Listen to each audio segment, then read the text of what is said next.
Olá! E você sabia que a astronomia indígena antecede as teorias de Galileu Galilei e Isaac Newton? Pois é, em 1614, um religioso francês publicou um livro, o Claude d'Abbeville. Ele publicou um livro falando a respeito do conhecimento que os indígenas Tupinambá do Maranhão tinham a respeito da relação das fases da Lua com as marés. Mas é claro que vocês sabem disso, porque a matéria mais acessada durante essa semana no Portal Amazônia foi essa que vocês estão vendo aí, que fala sobre astronomia indígena. Você que está nos assistindo pelo portal amazônia.com e pelo AmazonSat já sabe disso, porque acessou bastante e continua acessando. Eu já antecipo que essa matéria está entre as 5 mais. Para falar a respeito do assunto, a gente recebe hoje o estudante de antropologia da UFAM, o Jaime Diácara, e também o professor e antropólogo da UFAM, Gilton Mendes. Obrigada pela participação de vocês, gente. Eu vou começar direcionando a minha pergunta ao Jaime, que é indígena da etnia Dessana. Jaime, existe uma astronomia indígena? Sim, a astronomia indígena, para nós, é o ponto inicial, é o que orienta o círculo de vida econômica e social dos povos Dessano, Tucano e Tuyuca. Entendido. E qual é a utilidade como é que a astronomia é usada com o teu povo?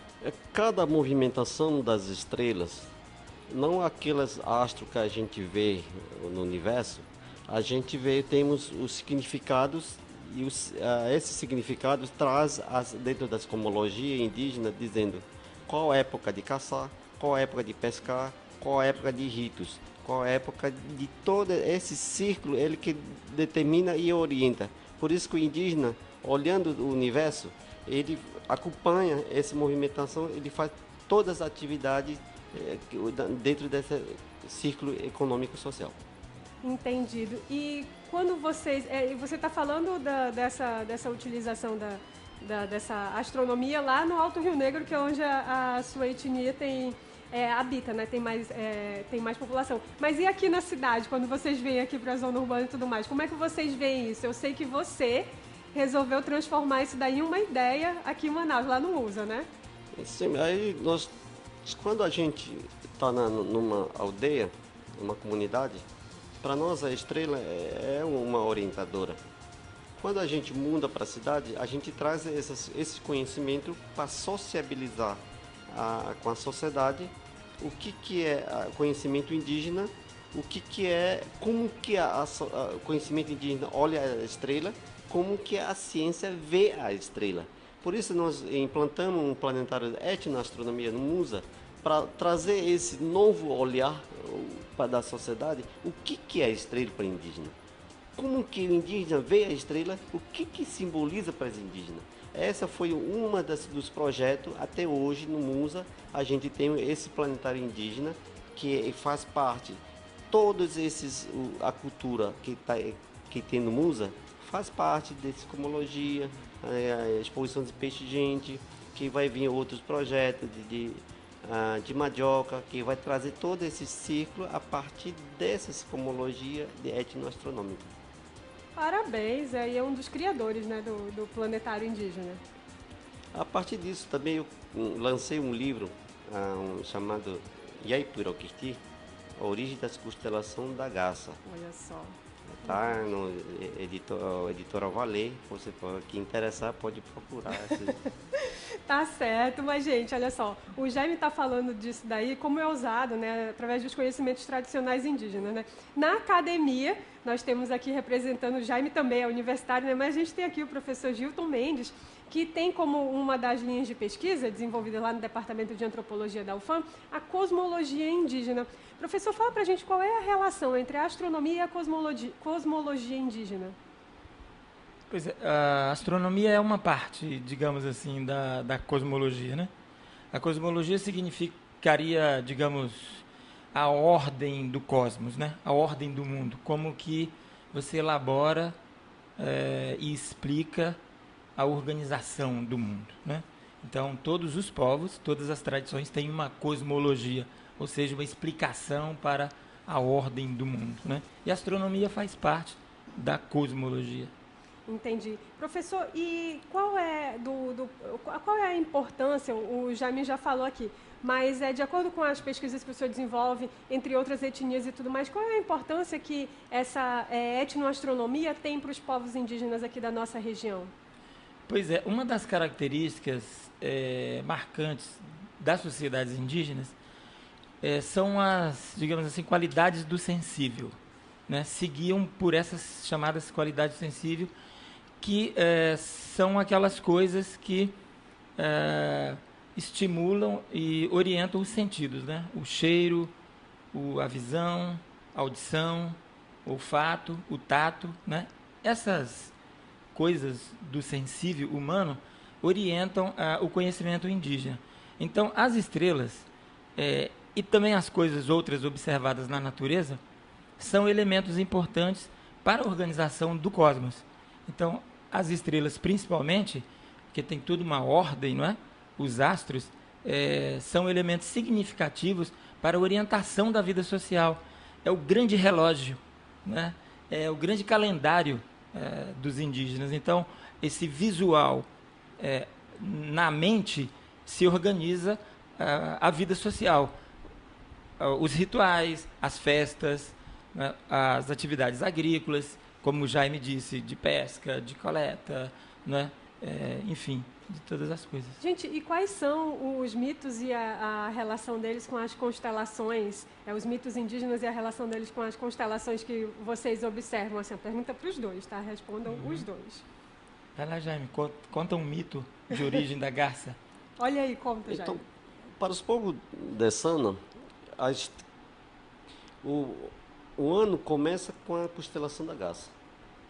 A garça, primeiro ser, depois da transformação da humanidade, que o ser humano, para começar de criar, colocar primeiro instrumento, a matar a garça.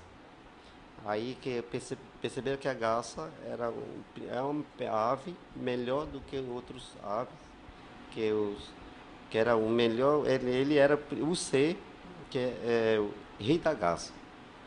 Por isso, hoje em dia, a garça, para o povo de Sana, ele é primeiro astro que representa o primeiro ano do mês. O que aconteceu? Quando ele mataram, hoje em dia, tiraram ele, os familiares de garça viram que ele estava matando o primeiro ser, depois das origens da transformação da humanidade, e jogaram lá para o alto. E a lágrima que choraram, e hoje em dia, quinzena de agosto, começa a cair a chuva. Para nós indígenas, essa estrela é a primeira estrela, primeiro dia do mês, primeiro ano novo para nós. Gente, que lindo, Jaime. E tem algum outro mito, assim, alguma outra... enfim, fica à vontade, eu estou emocionada, gente, que lindo. Aí vem outras constelações, cada constelação tem história. A partir dessas histórias, os velhos começam a utilizar ritos de benzimentos, ritos de danças, ritos, vários tipos de... baseando as histórias. A história, ele é que segura a vida, às vezes é ele que sustenta o corpo do ser humano. Por isso que a estrela é muito importante do que a natureza. Porque é aí que ele baseia o benzimento. Para proteção, para desfazer a briga entre outros seres, com a natureza, com os peixes, com a floresta, porque os inimigos são os invisíveis. Mas a presença da natureza está com o ser humano. Bacana, Jaime. Gilton, e fala a respeito de outros povos para a gente, por favor. Então, mas é isso que o Jaime falou muito bem. Assim como na nossa astronomia, na nossa cosmologia, nós encontramos figuras no céu, né? O carneiro, o touro, peixes, não é? Que simbolizam a nossa cosmologia, o nosso sistema astronômico. Também nas sociedades indígenas, essas imagens, né, são vistas, desenhadas, imaginadas no céu. O que não significa dizer que corresponde com as mesmas que nós temos. Pelo contrário, outras imagens são vistas, como ele disse, né, a constelação da garça. E nem sempre é o formato só das estrelas. Às vezes é um fundo escuro que nós, ocidentais, né, citadinos, temos muita dificuldade de enxergar. Essa sensibilidade do olhar, né, nas noites escuras, nas comunidades, nas aldeias, permite melhor identificar essas figuras, que são muitas vezes, como eu disse, de fundo escuro. Então a imagem está mais no fundo escuro do que na ordem das estrelas. E cada imagem dessa é associada a uma narrativa, e uma narrativa que, por sua vez, associa a um animal, ou um vegetal, ou um outro elemento, que remete à sua condição de vida humana. Então, todos os seres, que para nós são animais, vegetais, eles foram no passado, nas cosmologias indígenas, pessoas, gente. E essas histórias, como o Jaime disse, esses mitos que nós conhecemos, são nada mais, nada menos do que histórias de um tempo em que os animais eram pessoas. Então, as histórias são sempre tramas, né, dessas pessoas no tempo em que todos eram humanos, né, desses animais de um tempo humano. Então, todas as constelações têm uma história de origem, não é? E por isso que o Jaime contou essa da lágrima, né? Então, esses seres pensam, se comunicam, né, num tempo originário de formação.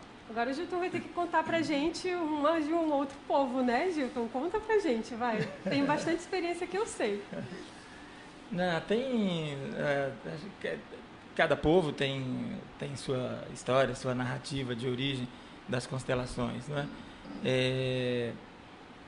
Eu me recordo de quando trabalhei com o Zenauê Nenauê, uma sociedade indígena que fica no noroeste do estado do Mato Grosso, e eu tinha muito interesse em saber sobre a origem dos astros, e eles me contaram, por exemplo, a origem da Lua e da mancha escura na Lua, né? E todas as noites de lua cheia, todos os momentos, eles me mostravam a Lua e diziam assim: você não está enxergando uma mão num rosto lá na Lua? E eu disse: puxa, não estou conseguindo enxergar. Então eles me contaram a história de que a Lua é um casal de irmãos incestuosos, né? Que toda noite a menina era bulinada na rede e ninguém sabia quem era. E a mãe, então, deu a ideia de pintar a menina de genipapo e quem tocasse nela no dia seguinte estaria manchado de genipapo. E eis, então, que no dia seguinte se revela quem era o atrevido, o próprio irmão. E aí ambos foram morar, né, sair dessa vida social e morar no céu. Então, a Lua é um casal incestuoso, né, de irmãos. E aquela mancha na Lua é a mão de um garoto na face da sua irmã. Então, é toda uma... E o curioso dessa história é que a Lua está aí sempre no firmamento para lembrar que as relações incestuosas são proibidas na vida social. Nossa, eu tenho que revelar aqui para vocês que a produção está empolvorosa lá dentro, está todo mundo adorando essas histórias.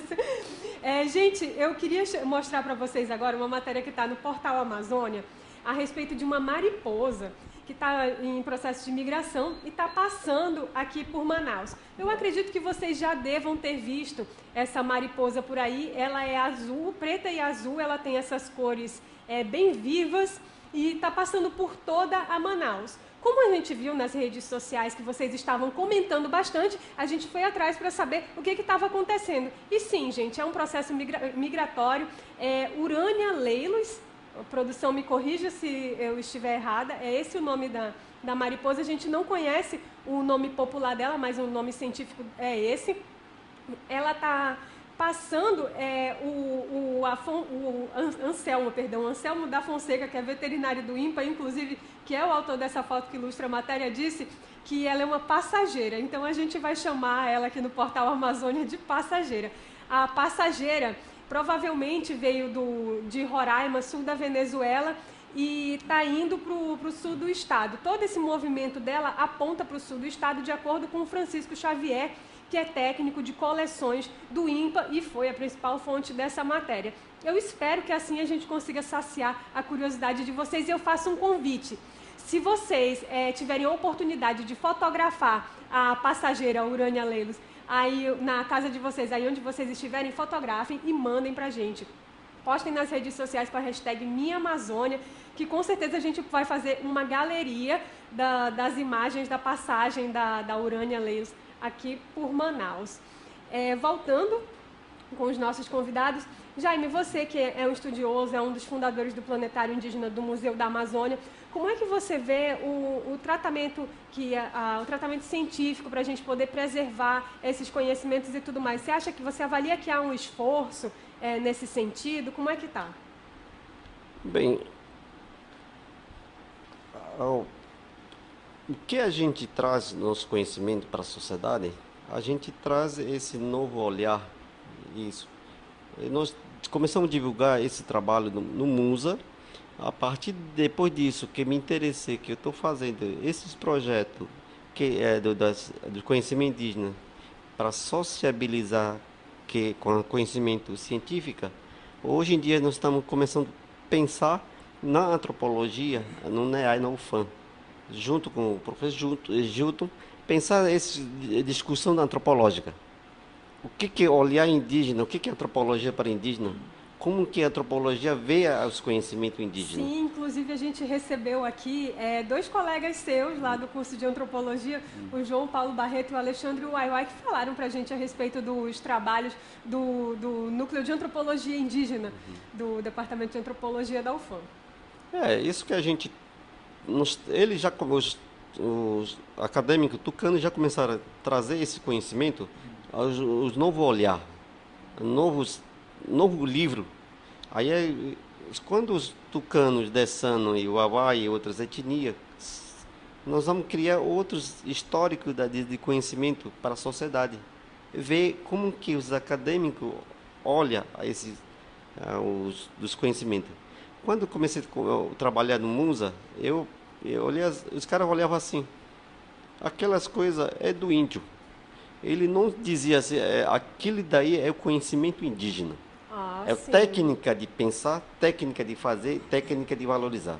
A partir disso, eu interessei de entrar na antropologia para discutir junto com o NEAI, com o PPGAS, com os programas da antropologia da UFAM, trazer esse conhecimento. Dizer assim, nós pensamos assim, nós olhamos assim. O que a ciência olha para esse lado? Bom, aí é uma sociabilização de conhecimento, ciência e conhecimento indígena. Jaime, e quando a gente fala assim, que nem você disse, isso é coisa de índio e tudo mais, você acha que é um tratamento desdenhoso em relação aos conhecimentos de vocês? Não, eu sempre falo assim, que esse óleo que transmite na mente não é a educação que diz. Às vezes a gente culpamos a educação. A educação é assim. Aí, não, é o olhar que a sociedade olha e diz, aquelas coisas é do índio.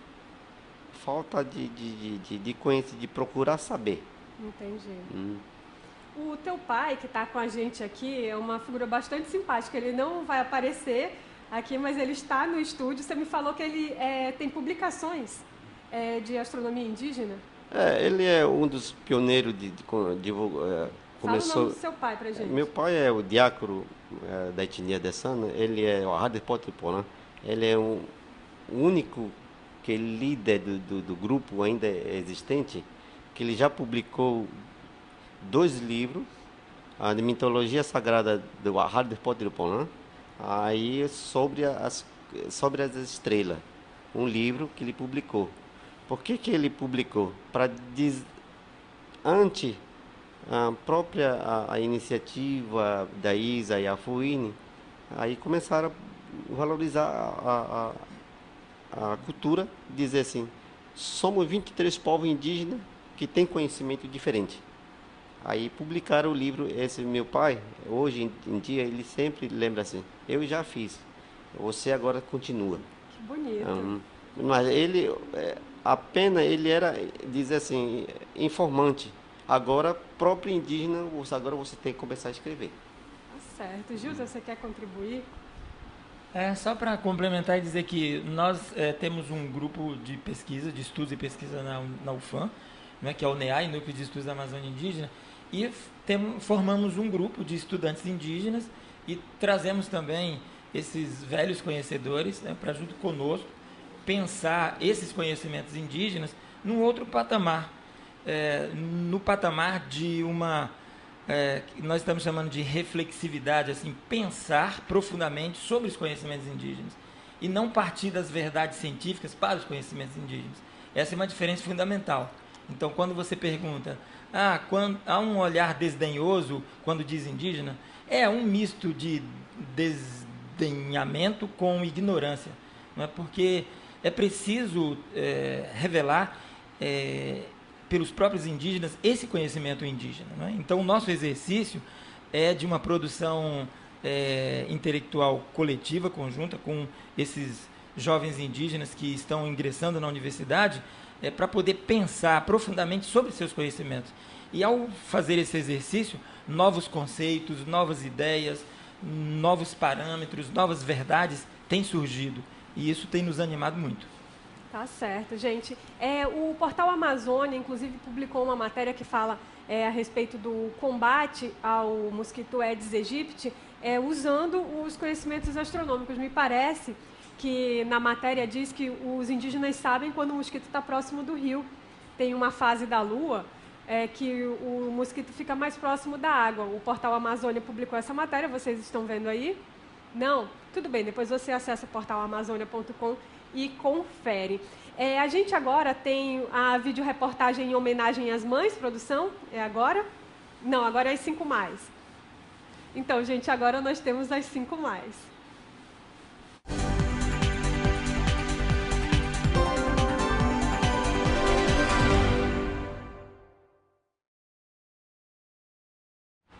A matéria mais acessada fala a respeito justamente de astronomia indígena. É a matéria que deu origem ao programa de hoje. A segunda matéria mais acessada fala de cota de reserva ambiental que pode gerar mais de 5 bilhões de reais na Amazônia.